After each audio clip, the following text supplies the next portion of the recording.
Age fans, people of the interwebs, it's me, Sam of SG1, back for another Star Trek the Official Starships collection, issue number 96. Where's the camera there now?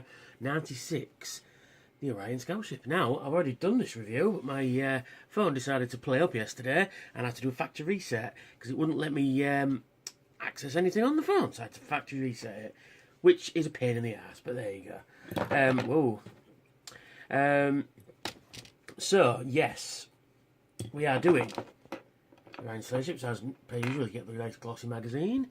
Mine's covered in fingerprints, because you can see it in the light, because it's a beautiful sunny June the 3rd. And we have the ship itself, so more on that in a little while. So, we'll get on to the book.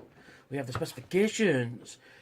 Operated by the Orion Syndicate, type Raider, in operation 23rd century, made from high-density titanium, length 110 metres approximately, max speed warp 10, 23rd century scale, which is about warp 8.4, I think, something like that. And it has phasers, with no photon torpedoes.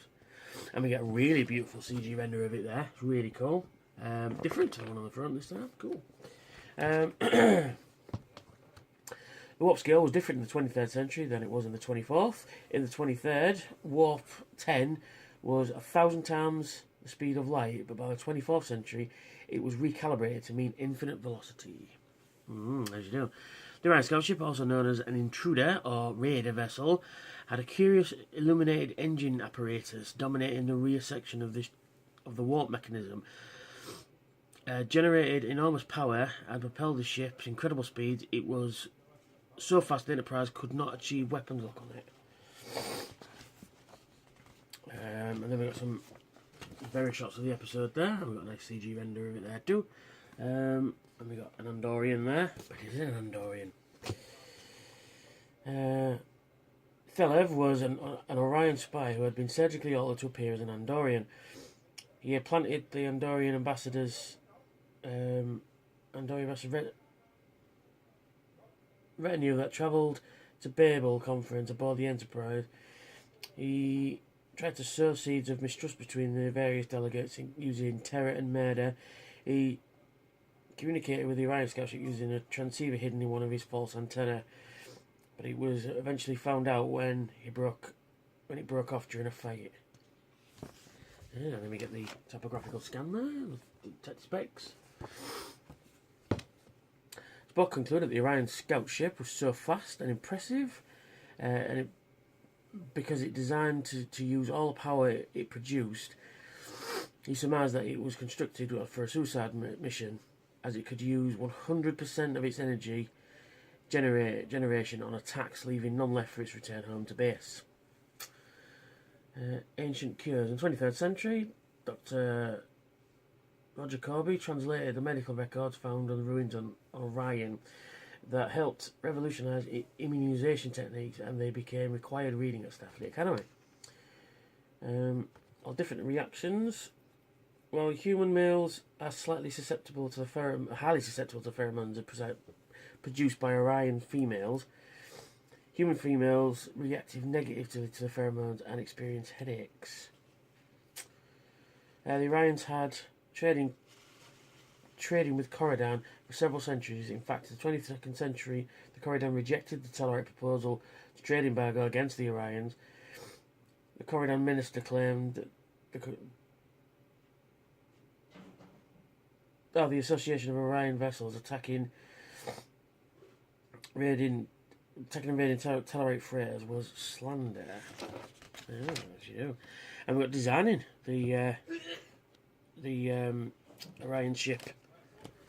So we've got nice CG render there. We've got some nice tech specs plans going on there as well. That's pretty cool. This is actually from the remaster of the original series that was released on Blu-ray and DVD. Because in the original episode, you don't actually see the ship; it's just like an undefinable light blob on the screen. And then we've got DC Fontana, Spock, and the Vulcans. Now, for those you don't know, Dorothy Fontana wrote quite a lot of original series episodes in the 60s.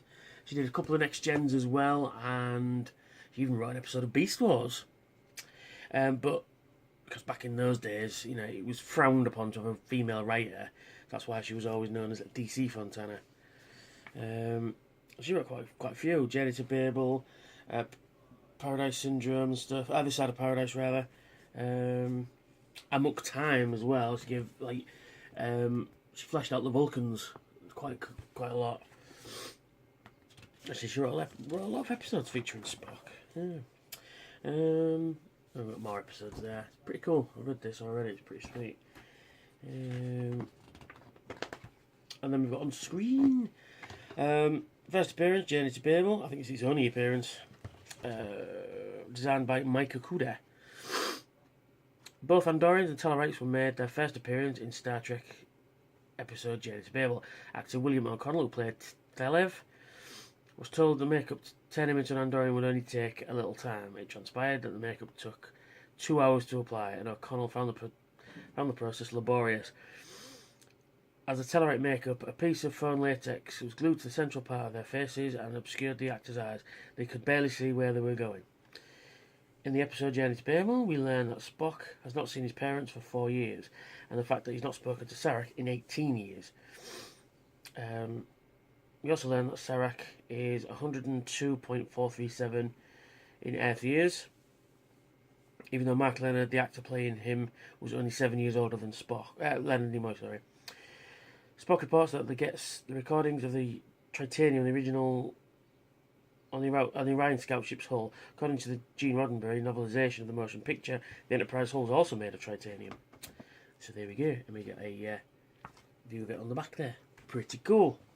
Pretty cool indeedy doody. Now onto the model itself, and we've got, and here it is. It's pretty cool.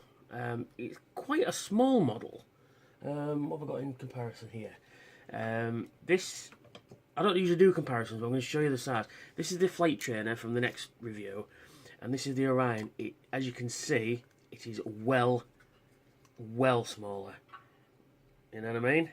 I mean, it's round, but even rounder, it's still smaller. You know, a little disappointed. They could have made this a little bigger, I feel, but as it is, it ain't bad. I do like these glowing balls. I mean, they're picking up the sunlight and they're making it glow really, really well. It's really cool. So some nice moulded detail on the warp ring there, but none on the inside. I don't know if you can see it. Is it going to focus? Are we going to focus? No, we're not, are we? Are we going to? No. Why don't my phone do that? I don't know. But anyway, it's really cool. But there's no detail on the inside. It's a bit of a shame. It's got some nice Aztecing going on. I don't know if you can see. Ah, there you go. See, along there, look, it's got some nice Aztecing going on. These are apparently weapons arrays. Yeah. I mean, it's an original series ship, so what can you ask for? If I'm honest, this is a very skippable model. If you're cherry picking, you could easily do without this one. But if you want to round out your original series, then this is one to go for.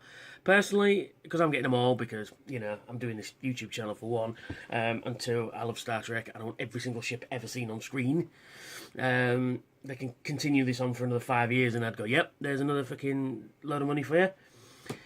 So, there's not a lot to be said, really, about this one. It's a bit of a shame, really. I mean, it's a bit of a damp squib, if I'm honest. And of course you get a base, and it just says Orion ship on it. So there you go. So we'll put it on the stand, and it stands, and you connect it thus.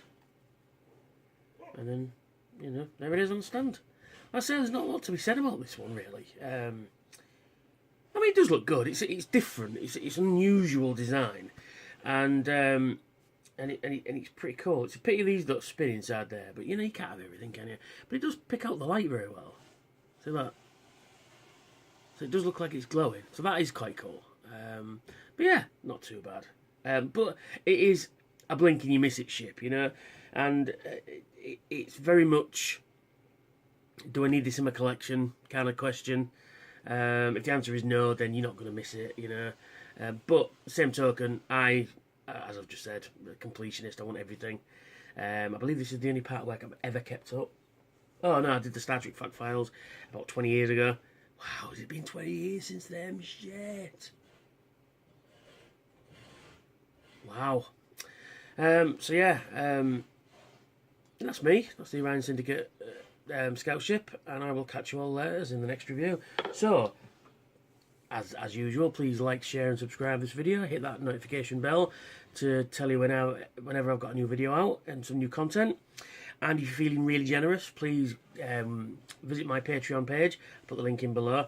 You know, if you want to donate anything, that'd be absolutely fantastic. Don't have to. I'm not. You know, it's not a requirement. But you know, if you want to make this channel, help me make this channel bigger, better, and more wonderful, that would go to that. You see, so.